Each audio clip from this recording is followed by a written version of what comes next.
Yatta Hall, Rueben Berg here, and I'm just walking through Fram Forest out at Framingham and thinking about treaty.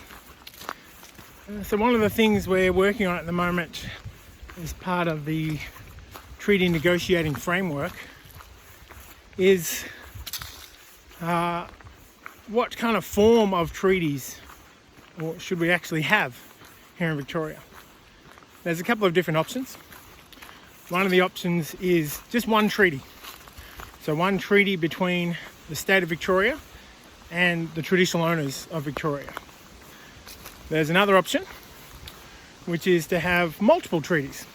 So allow each different group from around the state to enter into their own treaty with the government.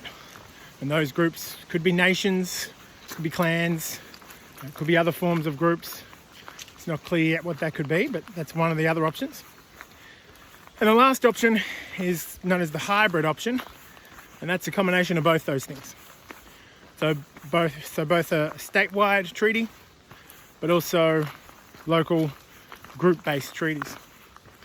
And at the moment, my thoughts are that the hybrid option would be the best one, even though it's probably the most complicated. But I think we do need a statewide approach for things like justice, for things like health, for things like education.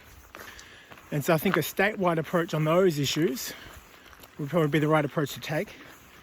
But when we talk about land management, when we talk about a whole bunch of other things that are important specifically to each group across the state, I think that having their own treaties is going to be a really important thing and a really important way of confirming their sovereignty as individual nations and groups as well. So I think we should go for the hybrid option, but I'm really keen to hear what other people think. So please let me know which of those options you prefer and also why that is the one that you prefer. Looking forward to hearing what you've got to say. Thanks. Bullock.